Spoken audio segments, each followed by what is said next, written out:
Hi hello నమస్తే welcome to our channel నేను మీ అని నేను మీ వంశీ. బిగ్ బాస్ లో ఈ వారం ఏం జరగనుంది ఏదైతే మొన్న నామినేషన్ లో ఎవరు రైటు రాంగు అసలు ఈ గేమ్ ఎవరు విన్ అయ్యే ఛాన్సెస్ ఉన్నాయి ఈ అంశాల మీద మొత్తం అయితే మాట్లాడదాము. వంశీ చెప్పు వంశీ, మొన్న సోమవారం ఏదైతే నామినేషన్ జరిగిన ప్రక్రియ మనం చూస్తే అసలు ఎవరిది రాంగ్ అనుకుంటున్నావు, ఎవరిది రైట్ అనుకుంటా ఉన్నావు, నీ పాయింట్ ఆఫ్ ఏం చెప్పదలుచుకున్నావు అసలు? రైట్ రాంగ్ అనేది సెకండరీ అన్న. ఇప్పుడు దీంట్లో ఒక పోర్ట్రేట్ జరుగుతుంది ఫస్ట్. పోట్రే ఎందుకంటే ఒక మనిషిని ఇప్పుడు గౌతమ్ ఉన్నాడు, గౌతమే తీసుకుందాం మనం.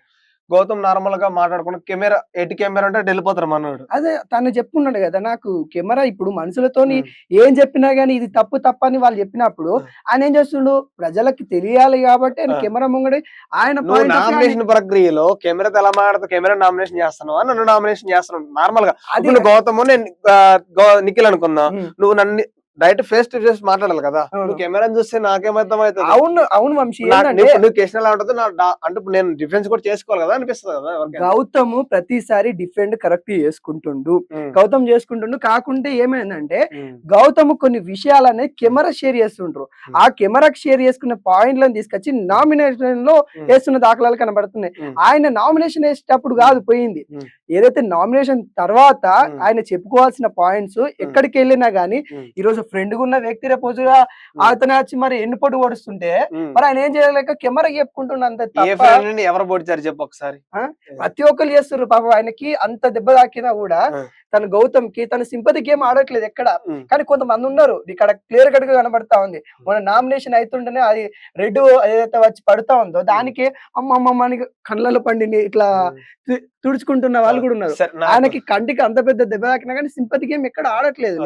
సింపతి గేమ్ మీరు అన్నారు కాబట్టి నేను చెప్తే పాయింట్ వచ్చిందంటే, మీరు గమనిస్తున్నట్లయితే తెలుసు ఫ్రెండ్స్, నేనైతే మస్తు కరెక్ట్ చూస్తున్నా. నామినేషన్ ప్రక్రియలో ఫస్ట్ గౌతమ్ దగ్గర రెడ్ టవల్ లేదు. అంటే రెడ్ టవల్ ఎందుకు పెట్టుకున్నాడు, పవన్ కళ్యాణ్ ఓకే ఒక వైప్ కోసం పెట్టుకున్నారు, గుడ్, ఎవరిష్టం వాళ్ళు. కానీ ఫస్ట్ నామినేషన్ ప్రక్రియ వాళ్ళకి తెలుసు జరుగుతుందని, ఫస్ట్ టవల్ లేదు. మనోడి మీద నామినేషన్ ప్రక్రియ వస్తుంటే రెండోసారి మనకి అంటే ఒకటి 10 నిమిషాలు గ్యాప్ ఇస్తారు కదా, నాగార్జున చిటికలో వచ్చేస్తాను. ఆ టైంలో చిటికలో మన దగ్గర టవల్ వచ్చేసి ఎందుకు తీసుకొచ్చా టవల్? ఆ గౌతమ్ అనే వ్యక్తిని అందరూ టార్గెట్ చేస్తా ఉన్నారు. గ్రూప్ గేమ్ ఆడే సభ్యులు ఎవరైతే ఉన్నారో వాళ్ళు టార్గెట్ చేస్తున్నారు కనుక ఆయనకు అర్థమైపోయింది. అప్పటికి ఒక నామినేషన్ అయిపోయింది, రెండో నామినేషన్ అయిపోయింది, మూడో నామినేషన్ కూడా తనకు పడుతుంది అని కూడా ఆయన క్లియర్ కట్ అర్థమైంది. కాబట్టి ఇక ఆయన తెచ్చుకున్నాడు, తుడుచుకోవడానికి తెచ్చుకున్నాడు. అక్కడ ఏం జరుగుతా ఉంది, టవల్స్ పెడతారు స్వామి. ఆ పెట్టినప్పుడు కూడా ఆయన మేనరిజం అది. నువ్వు అది పవన్ కళ్యాణ్ అంటే ఫస్ట్ నుంచి ఉండాలి, అది పవన్ కళ్యాణ్ బేస్ కోసం తీసుకున్నాడు స్వామి. పవన్ కళ్యాణ్ కోసం నువ్వెట్లా పవన్ కళ్యాణ్ ఫ్యాన్స్ యూజ్ చేసుకున్నాడు. నువ్వెట్లా చెప్తావు? గౌతమ్ పవన్ కళ్యాణ్ ఫ్యాన్ యూజ్ చేసుకున్నాడు గౌతమ్ బరాబర్. మీకేమనిపిస్తుంది ఖచ్చితంగా కామెంట్ చేయండి. అది ఖచ్చితంగా చెప్తున్నా నేను. అది నువ్వెట్లా చెప్తావు? పవన్ కళ్యాణ్ ఫ్యాన్ కు గౌతమ్ కి ఏం సంబంధము? అది కట్టుకున్న పవన్ కళ్యాణ్ ఫ్యాన్స్ లేకపోతే గౌతమ్ ఇంట్లో ఉండేవాడు కాదు హౌస్ లో, బరాబర్ నేను చెప్తాను. అది నువ్వు దానికి ఎట్లా లింకప్ చేస్తున్నావు అంటున్నా నేను. లింకప్ ఉంటది భయ్యా, అక్కడ ఒకసారి కామెంట్స్ కానీ ఇవన్నీ చదువు. అంటే రెడ్ కలర్ కన్ను కప్పుకున్న మొత్తం పవన్ కళ్యాణ్ ఫ్యాన్సా? బరాబర్. ఎట్లా అంటే మొన్న సదర్ పండుగ అయింది, మొత్తం రెడ్ అవి సంబంధించినవి కట్టుకుంది నేను. మరి దాన్ని కూడా లింకప్ చేస్తావా? ఇదేంటి, ఇది హౌస్ లో ఒక మనం ఓటింగ్ వేయాలంటే మనం తెలిసి ఉండాలి, అయితే మనకు ఒక ఫ్యాన్ అయి ఉండాలి, మనం ఒక విధంగా ఉండాలి. ఓకే, దాన్ని బట్టి చూస్తే పవన్ కళ్యాణ్ ఫ్యాన్స్ దాన్ని కూడా చెప్తాడు వాడు ఎట్లా. కానీ ఓజీ అదైతే ఉందో ఓజీ వాళ్ళంతా రాయల్ ని అయితే కొద్దిగా టార్గెట్ చేసినట్టు ఫస్ట్ కంచెలు కనబడుతుందా, కనబడట్లేదా? కనిపిస్తుంది. ఓకే, వాళ్ళ గ్రూప్ గేమ్ నేను చెప్తానా. ఇప్పుడు ఫస్ట్ వచ్చింది వీక్ వీళ్ళన్న, ఫస్ట్ నుంచి ఉంది వీళ్ళకి ఎలా అనిపించింది అంటే, ఇప్పుడు ఫస్ట్ నుంచి మన ఇద్దరం ఉన్నాం అనుకో, మన ఇద్దరికి సపోర్ట్ చేయాలనిపిస్తుంది. వైట్ కార్డ్ వచ్చి మధ్యలో వచ్చి వాళ్ళు కప్పు కొట్టుకోకపోతే ఫస్ట్ ఉన్న వాళ్ళు పిచ్చోళ్ళ. అవు గేమ్ అంటేనే అది కదా. నువ్వు ఎవరొచ్చి ఇప్పుడు మధ్యలో కాదు, ఈ రోజు కూడా ఒక ఏదైతే వైల్డ్ కార్డ్ వచ్చినా గానీ వీళ్ళు కొట్లాడి చేయాలి. బిగ్ బాస్ గేమ్ అంటే అంతే. వైల్డ్ కార్డ్ గత రోజు ఉన్నా కాబట్టి ఇంకా నీకు చాలా ఏంటంటే ప్రేక్షకులకు నీకు అనుబంధం ఎక్కువ ఉంటది. ఎందుకంటే నువ్వు చాలా రోజులు ఉంటావు కాబట్టి నీకు ఓట్ బ్యాంకింగ్ ఎక్కువ ఉంటది. వీళ్ళు మధ్యలో వచ్చిన వాళ్ళకి ఓట్ బ్యాంకింగ్ తక్కువ ఉంది. కానీ గత సీజన్ లో ఏదైతే ఉన్న వాళ్ళు కూడా తొందరగా ఎలిమినేట్ అయిపోయిన వాళ్ళని కూడా చూసాము. కానీ ఇలాంటి నేపథ్యంలో నువ్వు ఇప్పటికే నామినేషన్ చేసుకుంటే ఇలా ఇబ్బంది పెట్టడం ఎంతవరకు కరెక్ట్? సరే అన్న, నువ్వు అన్నట్టు గ్రూప్ గేమ్ అని వాళ్ళు అన్నావు. నబిల్ ది గ్రూప్ గేమా? నబిల్ నబిల్ మధ్య మధ్యలో ఇప్పుడు నేను నిజంగా ఏమనుకున్నా అంటే నబిల్ గురించి నువ్వు అడిగిన కాబట్టి నేను చెప్తున్నా. నబిల్ వరంగల్ అబ్బాయి విన్నింగ్ అవుతాడని నేను అనుకున్నా. కానీ ఇప్పుడు ఈ మధ్యలో ఫైనల్ కి వచ్చేసరికి తన గేమ్ మొత్తం డౌన్ అయిపోయింది. ఆ డౌన్ అవ్వడానికి గల కారణం ఏంటంటే ఈ గ్రూప్ లో ఆయన ఇండివిజువల్ గా ఉన్న వ్యక్తి ఈ గ్రూప్ లోకి మెల్లమెల్లగా ఆ పృథ్వీ వీళ్ళంతా నిఖిల్ ఆ గ్యాంగ్ లో కలిసిపోవడం వల్ల ఓట్ బ్యాంక్ మొత్తం డిమిల్ అయిపోయింది. అసలు నీకెక్కడ కనపడుతుంది ఆయన అసలు దాంట్లో ఉన్నట్టు? ఇప్పుడు దానికి వైల్డ్ కార్డ్ షీట్ ఒకటి వచ్చింది అనమాట. అవినాష్ ని కాపాడాడు. అవినాష్ ఎవరు గ్రూప్? వీళ్ళ గ్రూప్ కాదు కదా. మెల్లమెల్లగా నబీలు ఏదైతే తను ఒంటరిగా ఉన్న వ్యక్తి ఇండివిజువల్ గా ఉన్న ప్రేయర్ తను మస్తు ఆడుతుండే. ఒకప్పుడు అమ్మ ప్రేయర్ అనే మీద నామినేషన్ లో వాళ్ళిద్దరు అబ్బాబ్బా చూడనికి మొత్తం ఇట్లుంటుండే. కానీ ఇప్పుడు చూసుకుంటే ఇప్పటికి నిన్న గౌతమ్ మీద కూడా అరిచిండు. కానీ ఏదన్నా కరెక్ట్ పాయింట్ అనిపిస్తుంది నాకు అనిపిస్తుంది. ఏడనిపిస్తుంది ఇప్పుడు గౌతమ్ తో నబీల్ ఎలా ఉన్నాడు? చాలా క్లారిటీగా మంచిగా ఎలా ఉండదు. బయట నుంచి వచ్చిన ఎక్స్ కంటెస్టెంట్ లో మన నామినేషన్ ప్రక్రియలో చెప్పినప్పుడు తన అసలు నబీల్ నాతో ఎలా ఉన్నాడు ఫస్ట్ అని గౌతమ్ ఆలోచించాలి. ఎవడో బయట నుంచి వచ్చిన వాళ్ళు చూసి ఇప్పుడు బయట ఎలా పోర్ట్రే అయితే ఉంటదన్న. నీ ఫ్రెండ్ ఏంటో నీకు తెలుసు కాబట్టి అంటే బయట చెప్తే నమ్మేస్తావా నువ్వు? అది క్లారిటీ ఇచ్చుకోవాల్సిన బాధ్యత నబీల్ చెప్పాడు. నామినేషన్ అయిపోయిన తర్వాత ఎక్స్ కంటెస్టెంట్ వెళ్ళిపోయిన తర్వాత అన్న అలా ఏం చెప్పలేదు చెయ్యలేదు నువ్వు చూసా కదా అంటే నిన్న నామినేషన్ లో నువ్వు అన్ఫేర్ ఆడుతున్నావు నువ్వు జెన్యూన్ కాదని ఎలా చెప్తున్నావు? నీతో అన్ని రోజులు నువ్వే చెప్పిండు. గౌతమే చెప్పాడు అనమాట. నువ్వే గౌతమ్ అనుకో నేను నబీల్ అనుకుందాం అంటే తను ఎలా చెప్పాడంటే నేను కరెక్ట్ గా ఉన్నా అని చెప్తున్నాడు నబీల్. తనేం చెప్తున్నాడు?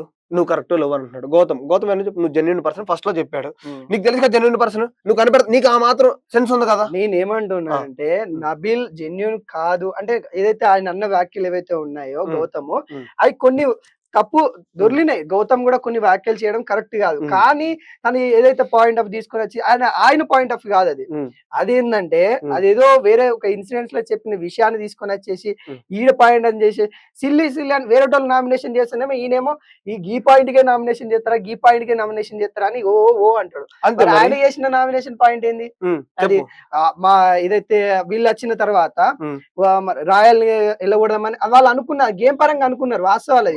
క్లియర్ కట్ గా చెప్పే ప్రయత్నం చేయాలి. అది నువ్వు చెప్పకుండా అది వాళ్ళ స్ట్రాటజీ కదన్నా. ఇప్పుడు వాళ్ళు అప్పుడే వచ్చారు ఆ వీక్ వచ్చారు ఆ పాత గ్రూప్ తో అనుకుంటారు. వెనకెందుకు ఎక్స్ప్లెయిన్ చేయలేదు చెప్పకూడదు. అది నువ్వు చెప్తే గేమ్ ప్లే ఎలా అవుతుంది నీకు ఎలా అవుతుంది అన్ని చెప్పేసుకుంటే నువ్వు అయితే స్ట్రాంగ్ ఎలా ఉంటావు? ఒక ప్లేయర్ ఈయన టాప్ 5 కి ఇలా వచ్చిండు అని అనుకోవడం కరెక్టా?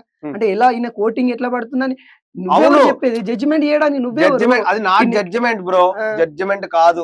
గౌతమ్ ఎలా ఆడుతున్నాడో స్కిల్స్ నేర్చుకున్నారు గౌతమ్ దగ్గర నుంచి నేర్చుకుంటారు అనుకోవచ్చు కదా. గౌతమ్ అసలు మొన్న వెళ్ళిపోవాల్సినోడు ఇప్పుడు మణికంఠ ప్లేస్ లో మణికంఠ రోజు వెళ్ళిపోతే గౌతమ్ ఇప్పటికి బయట ఉండేవాడు 4-5 వీక్స్ సెకండ్ ఛాన్స్ ఖచ్చితంగా ఇస్తుంది. అదే గౌతమ్ కి ఇచ్చింది కాబట్టి నేను ప్రూవ్ చేసుకుంటా ఉన్నాడు. అవును కరెక్టే. అదే నబీల్ కూడా అంటున్నాడు ఎలా వస్తుంది అసలు ఇంత ఓటింగ్ మనోడు ఎలా ఆడుతున్నాడు ఏం స్ట్రాటజీ ప్లే చేసుకున్నాడు ఒక థింక్ చేస్తున్నాడు. నేను కూడా అలా ఆడొచ్చేమో ఒక ఇన్స్పిరేషన్ తీసి అనుకోవచ్చు కదా. నబీల్ నీతో ఎన్ని రోజులు వచ్చిన కానీ ఇన్ని రోజులు ఎలా ఉన్నాడు ఎక్స్పెక్టేషన్ చెప్పిన మాటకి నువ్వు అంత ఇష్యూ చేసేంత అవసరం లేదు.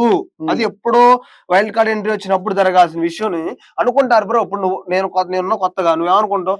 కొత్తగా వచ్చినట్టు గెలవడం ఏంటి అసలు మనమే గెలవాలి మన పాత టీం గెలవాలి నువ్వు నేను అనుకుంటావు. అది ఏం లేదు కదా. బిగ్ బాస్ అయినా హౌస్ అనేది ఎవరైనా గెలవచ్చు ఎవరైనా కావచ్చు. అక్కడ ఈయన నువ్వు నబీలే గెలవాలి లేకుంటే నిఖిలే గెలవాలి అనేది ఎవరు లేరు.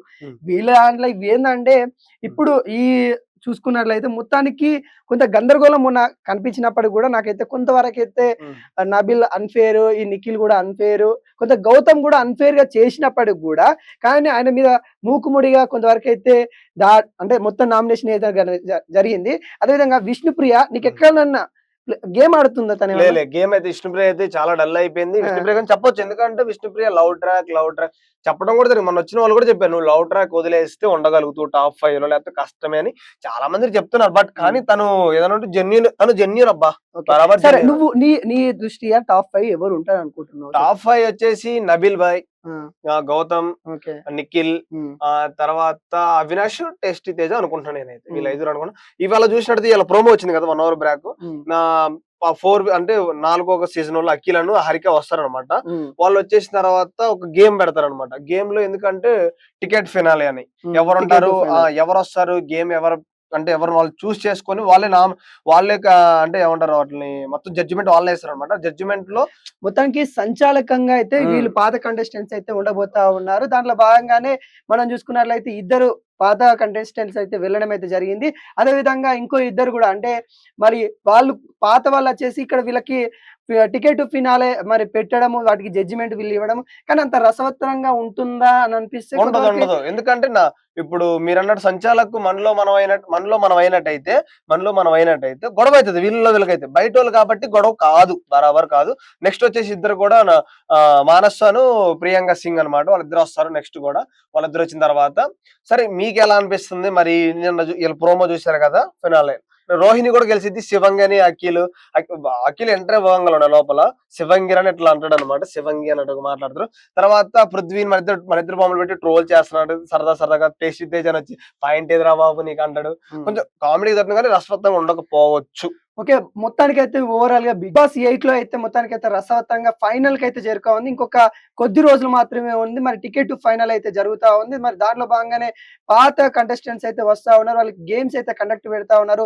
దీంట్లో కొంత టీఆర్‌పీ రేటు బాగా వచ్చే ప్రయత్నాలు అయితే ఎందుకంటే గతంలో ఫేమ్ అయిన కపుల్స్ ఎవరైతే ఉంటారో అంటే జోడీ లెక్క వచ్చిన వాళ్ళు కావచ్చు గానీ, లేకుంటే వాళ్ళ లవ్ ట్రాక్ నడిపించిన వాళ్ళని ముఖ్యంగా వస్తా ఉన్నారు కాబట్టి, ఈ నేపథ్యంలో ఇక్కడ ఖచ్చితంగా కొంత గొడవలనేది తక్కువ ఉంటాయి. మరి ఎలా ఉండబోతా ఉందనేది కూడా మనం చూడబోవాలి. ఖచ్చితంగా ఈ వారం మరి ఎవరు సేఫ్ అయితారు, ఎలిమినేట్ అయిపోతారని మనం చూడాలి. ఈ వారం ఇంకోటేందంటే డబుల్ ఎలిమినేషన్ ఉండబోతా ఉంది. ఈ వారం ఖచ్చితంగా మరి ఎవరు పోతారనేది కూడా మనం చూడాలి. దాదాపుగా పృథ్వీ డేంజర్ జోన్‌లో కనబడతా ఉన్నాడు. టేస్టీ తేజ కొంత డేంజర్ జోన్‌లో కనబడతా ఉంది. విష్ణుప్రియ కూడా కొంత డేంజర్‌లోనే ఉన్నట్టు కూడా కనబడతా ఉంది. అదేవిధంగా మరి అవినాష్ కూడా కొంత డేంజర్ జోన్‌లోనే మనకైతే ఈ నలుగురు డేంజర్ జోన్‌లో అయితే ఉన్నారు. ఈ నలుగురు నుండి ఒక ఇద్దరైతే ఈ వారం అయితే బయటకొచ్చే ఛాన్సెస్ అయితే కనబడతా ఉన్నాయి. మరి మీరెవరు వస్తారనుకుంటున్నారో బయటికి? టాప్ 5 ఎవరు? ఈ ఫైనల్ టికెట్ ఎవరు ఎవరు దక్కించుకుంటారనేది ఖచ్చితంగా కామెంట్ చేయండి. ఓకేనా? Thank you.